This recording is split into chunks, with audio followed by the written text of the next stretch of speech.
Hello students, Gurumantra mains answer writing series में सबका स्वागत है।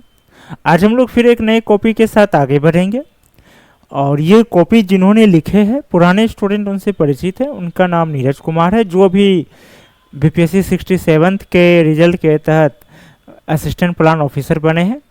वही जब स्टूडेंट थे, ऑफिसर बनने से पहले जब वो बीपीएससी 67 की तैयारी कर रहे थे हमारे यहाँ मेंस के, उसी दौरान जो वो कॉपी लिखे थे उसी का ये कॉपी है, जिसको अब हम लोग चेक एनालाइज कर रहे हैं और इसके माध्यम से हम लोग समझने का प्रयास कर रहे हैं कि आंसर राइटिंग में क्या गलतियां नहीं करनी चाहिए, आंसर राइटिंग में क्या सावधानी रखने की ज़रूरत है। तो हम लोग देखते हैं आज का क्वेश्चन। आज का क्या क्वेश्चन है? आज का क्वेश्चन है, राज्य के नीति निर्देशक तत्व राज्य के समावेशी, तीव्र गति एवं समानतावादी विकास के लिए महत्व रखती है, स्पष्ट करें। डीपीएसपी से रिलेटेड क्वेश्चन है और डीपीएसपी के बारे में सभी को पता है। डीपीएसपी राज्य के नीति निर्देशक तत्व ये कहाँ है? भाग 4 में, ठीक है। अनुच्छेद 36 से 51, 36 से 51 और 12 से 35 क्या है? Fundamental right, FR. डीपीएसपी को क्या कहा जाता है? अतिरिक्त मौलिक अधिकार, अतिरिक्त मौलिक अधिकार, ठीक है। इसको क्यों कहा जाता है? ये अतिरिक्त मौलिक अधिकार क्यों कहा जाता है?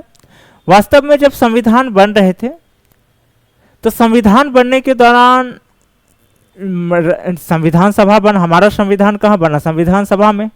संविधान सभा में राय विचार, किसी भी विषय पर राय विचार होती थी, सबकी सहमति ली जाती थी, वोटिंग सिस्टम नहीं होती थी, ये पता है सबको। तो जब संविधान सभा में मौलिक अधिकार को लेकर राय मांगा गया सभी से कि भाई क्या क्या होना चाहिए, तो बहुत सारा लिस्ट आया। उन सारे लिस्टों में जो लगा कि नहीं ये बेकार है, पहले उसको हटाया गया।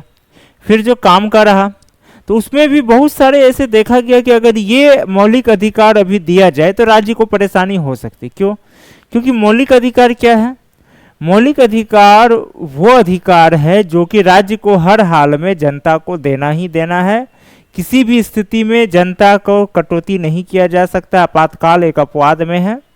और कोई भी कानून सरकार द्वारा सरकार कोई भी कानून बना करके या पहले से भी कोई कानून बना हुआ है तो मौलिक अधिकार के आगे क्या होगा? वो शून्य हो जाता है, लेप्सेशन लग जाती, ग्रहण लग जाती है। तो यही चीज है, मौलिक अधिकार का यही एक विषय था। तो अब इस पे अब एक विवाद शुरू हो गया कि भाई मौलिक अधिकार में अगर इतना सारा चीज़ दे दिया जाए तो राज्य को परेशानी हो जाएगी, क्योंकि वो तो गारंटी है और न्यायालय को भी संरक्षण प्राप्त है, न्यायालय भी पीछे पड़ जाएगी राज्य का। तो अब इसका क्या किया जाए? तो उस समय संविधान सभा में BN राव ने एक सुझाव दिया कि जो बहुत महत्वपूर्ण है या फिर जिसको देने में अभी राज्य को कोई खास विशेष परेशानी नहीं है, राज्य वो और जनता के लिए पूरा महत्वपूर्ण है, वो मौलिक अधिकार में रखते हैं। और एक कुछ चीज़ें जो कि जनता के लिए इम्पोर्टेंट है लेकिन अभी राज्य को बहुत ज़्यादा भार नहीं दिया जा सकता है, उसको क्या करते हैं हम लोग? डीपीएसपी में रख देते हैं, अलग वर्ग में रख देते हैं। ये क्या होगा कि ये आपको देना, राज्य को ये जिम्मेदारी है कि ये आपको देना है जनता को, वो भी जनता के लिए ज़रूरत है। लेकिन इसमें क्या है कि ये न्यायालय में परिवर्तनीय नहीं है, यानी कि इसको लेकर के कोर्ट में कोई केस नहीं होगा। एग्जाम्पल के लिए आज अगर मेरा आर्टिकल 14 का कोई हनन हो रहा है तो हम कोर्ट में जा सकते हैं, हाई कोर्ट, सुप्रीम कोर्ट में जा सकते हैं। लेकिन अगर आर्टिकल 39 हो जाए, 40 हो जाए, 41 हो जाए, ये सब को लेकर के हम कोर्ट में नहीं जा सकते। सरकार पर दबाव बनाई जाती है, इन सब चीज़ों को लेकर दबाव बनाई जाती है। न्यायालय राय दे सकते हैं कि हाँ आप लोग इस पर विचार कीजिए, कानून बनाइए, लेकिन मजबूर नहीं कर सकते हैं। तो यही अंतर है डीपीएसपी को लेकर के और एफआर को लेकर के। तो क्वेश्चन इसी पे है कि राज्य के नीति निर्देशक तत्व राज्य के समावेशी, तीव्र गति एवं समानतावादी विकास के लिए महत्व रखती है, स्पष्ट करें। तो देखते हैं नीरज जी क्या उत्तर लिखे हैं। राज्य के नीति निर्देशक तत्व संविधान के भाग 4 के अनुच्छेद 36 से 51 तक वर्णित ऐसे आदर्श है जो राज्य को ये निर्देश देता है कि किसी भी कानून अथवा नीतियों को इस प्रकार बनाया जाए कि राज्य के नागरिकों को सामाजिक एवं आर्थिक न्याय प्राप्त हो तथा कल्याणकारी राज्य का मार्ग प्रशस्त हो। ठीक है, राजनीतिक छोड़ दिए हैं। न्याय तो 3 प्रकार के न्याय है प्रस्तावना, सामाजिक, आर्थिक, राजनीतिक, और डीपीएसपी में भी है। ये अवधारणा आयरलैंड के संविधान से प्रेरित है, परंतु इसके अपने भारतीय विशेषताएं भी है। यानी कि हम लोग आयरलैंड, देखिए जैसे बहुत स्टूडेंट ये आलोचना में कर देते कॉपी है, कुछ आलोचक है, संविधान कोई कॉपी नहीं है भाई। हमारा संविधान संविधान सभा द्वारा बनाया गया, जिसमें 1-2 सदस्य नहीं थे, 300 के आसपास सदस्य थे, और सबके सब विद्वान थे। ये आजकल के तरह क्रिमिनल बैकग्राउंड वाले नेता नहीं थे, ये सबके सब विद्वान थे, सबके सब पढ़े लिखे थे। इनमें से कई और अधिकतर बैरिस्टर या लॉ की पढ़ाई किए हुए थे। ये आजकल वाले नेता नहीं थे, वे लोग वो उस जमाने के नेता थे। तो इसलिए ये कहना कि हमारा संविधान कॉपी है, ये गलत है, या चुराया हुआ है, गलत है। प्रेरित है, ये प्रेरित है। कहने करते कि आज मैं एक घर बनाता हूं और वो घर में कुछ मैं नया सिस्टम देता हूं और वो सिस्टम अच्छा है, वो सिस्टम एक अच्छा है। अब मेरा दोस्त भी घर बना रहा है, वो क्या क्या प्रेरित होकर के उसी तरह का सिस्टम वो भी लाना चाहा, ठीक है। तो अब हम कहेंगे नहीं ये कॉपी है, तो ऐसा नहीं है। जब हम कोई भी चीज आगे जब होता है तो वो तो पुराने वाले से तो हम लोग कुछ ना कुछ सीखेंगे। यानी कि देखिए भारत के बाद भी जिन देशों ने संविधान बनाया होगा वो भारत से प्रेरित कुछ ना कुछ लिया होगा। ये प्रेरणा लेने का मतलब ये नहीं था कि हम कॉपी किए कर रहे हैं। कॉपी का मतलब हुआ कि हम सेम टू सेम ले आए, कोई मतलब उसका जो उसका है भले वो फिट हो या ना हो, हम लेकिन सेम टू सेम ले आए तो वो कॉपी हुआ। तो ऐसा तो है नहीं। उसको भारतीयों के अनुसार, भारत की भौगोलिक, राजनीतिक, सामाजिक स्थिति के अनुसार उनको ढाला गया।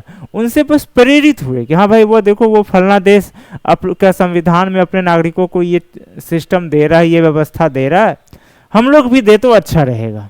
क्योंकि वो लोग विद्वान थे, इतना पढ़े लिखे थे।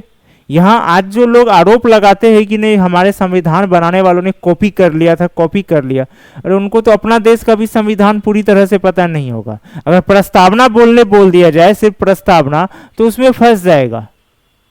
और व्याख्या की अभी मैं बात नहीं कर रहा हूँ प्रस्तावना के, सिर्फ बोल दिया जाए तो आरोप लगाना आसान। अब जरा सोचिए कि वे लोग कितने विद्वान थे कि इतने देशों का संविधान उन लोगों को पता था कि हाँ भाई फलना देश में ये लाभ दे रहा है, फलना देश में ये लाभ दे रहा है। इसी से अंदाजा लगाइए कि उस जमाने में जब ना गूगल था, ना इंटरनेट था, ना एंड्रॉइड फोन था, उस जमाने में हमारे संविधान निर्माता कितने विद्वान थे कि उन्हें इतने देशों का संविधान के बारे में पता था। यहाँ हम आज के डेट में आज के युवाओं को वो प्रस्तावना पता नहीं होता है, और वो आरोप लगाते हैं संविधान बनाने वालों पर कि उन लोगों ने कॉपी किया।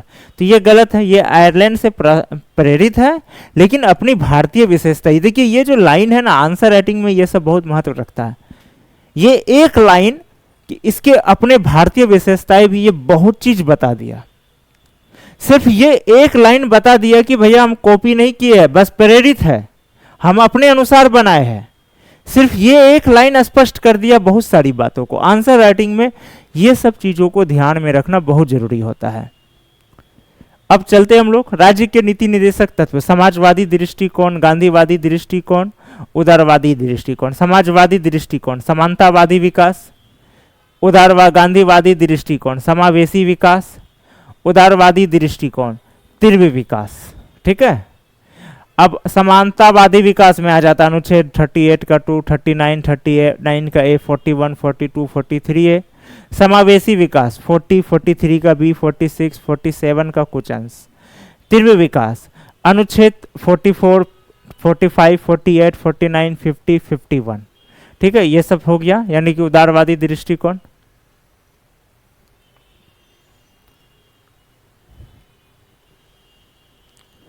अब है राज्य के नीति निर्देशक तत्व। राज्य के नीति निर्देशक तत्व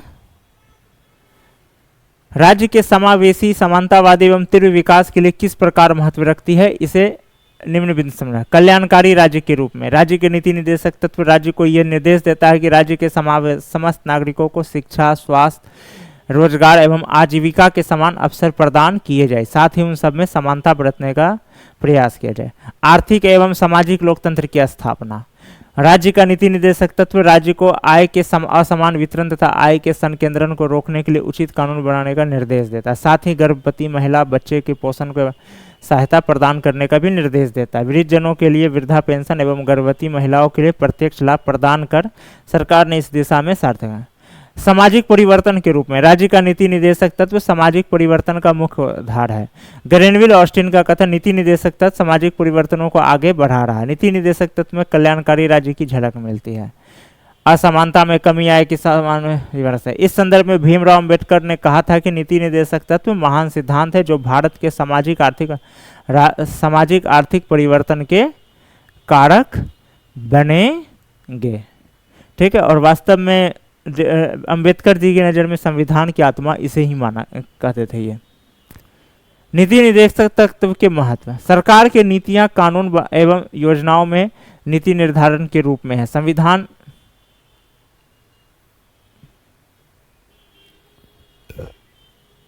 ये महत्व की बात हो रही है। संविधान की व्याख्या करने में संविधान द्वारा प्रदत्त मौलिक अधिकारों का पूरा, उच्चतम न्यायालय द्वारा इसके संदर्भ में निर्देश जारी करने की शक्ति, प्रस्तावना में उल्लिखित संवैधानिक उद्देश्यों के अर्थ को व्यापकता प्रदान करता है। विदेश नीति का निर्धारण एवं लागू करने के निर्देश, कृषि व्यवस्था में सुधार के लिए भूमि सुधार का क्रियान्वयन। भीमराव अंबेडकर सामाजिक आर्थिक लोकतंत्र का बी.एन. राव सरकार के कार्यों में नैतिक पथ प्रदर्शक। शीतलवाड़ सरकार के कार्य का प्रस्तावना की विवेचना का सहाय। ये सब इनका विचार दिया है नीति निदेशक तत्व के महत्व को बताते हुए। ये सब विद्वान नीति निदेशक तत्व के बारे में ये विचार दिए। नीति निदेशक तत्व के दिशा में सुधार, भूमि सुधार कानून, पंचायती राज की स्थापना, नगर पालिका, कपास उद्योग निःशुल्क, ये सब हो गया। ठीक है, निष्कर्षतः यह स्पष्ट होता है कि राज्य के नीति निदेशक तत्व संवैधानिक अनुच्छेद उद्देश्यों के माध्यम से सरकार के नीति कानून एवं योजनाओं में विशिष्ट स्थान रखते हैं, जिससे समावेशी, समानतावादी एवं अर्थव्यवस्था में तीव्र विकास का मार्ग प्रशस्त होता है। न्यायालय में परिवर्तनीय नहीं होने के बावजूद राज्य के शासन का ये प्रमुख आधार है। वेंकट चलैया कमीशन की सिफारिश भी इस दिशा में संज्ञेय योग्य है। हालांकि ये क्या है इसका सिफारिश, अगर वो 2 लाइन में एक्सप्लेन कर देते तो और अच्छा रहता। खैर, फिर भी हम लोग देख रहे हैं कि इनका उत्तर आज पिछले 2 कॉपी की तुलना में बहुत ज़बरदस्त रहे हैं।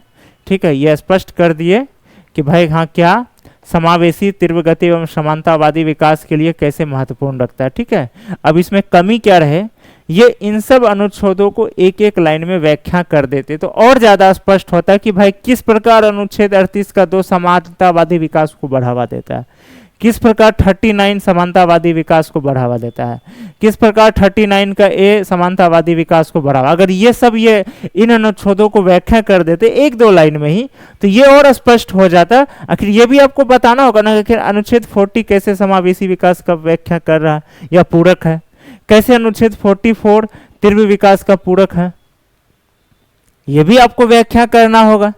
तो ये चीज इन्होंने मिस कर गए। ठीक है, बाकी इन्होंने इसका महत्व को बहुत अच्छे से समझाए। कहने का अर्थ यह है कि इन्हें ज्यादा जोर देना चाहिए था आपको यह स्पष्ट करने में कि ये राज्य के नीति निदेशक तत्व समावेशी, तीव्र गति एवं समानतावादी विकास के लिए महत्व है। लेकिन ये क्या किए, ये ज्यादा जोर दे दिए राज्य के नीति निदेशक तत्व का महत्व, इसका क्या महत्व है। ठीक है, इसके महत्व के बारे में और उपयोगिता के बारे में, इसका उपयोगिता एवं यह असल में उपयोगिता है जिसको ये महत्व के रूप में दिए। उद्देश्य, उपयोगिता एवं महत्व के बारे में ये व्याख्या करने में ज्यादा समय दे दिए।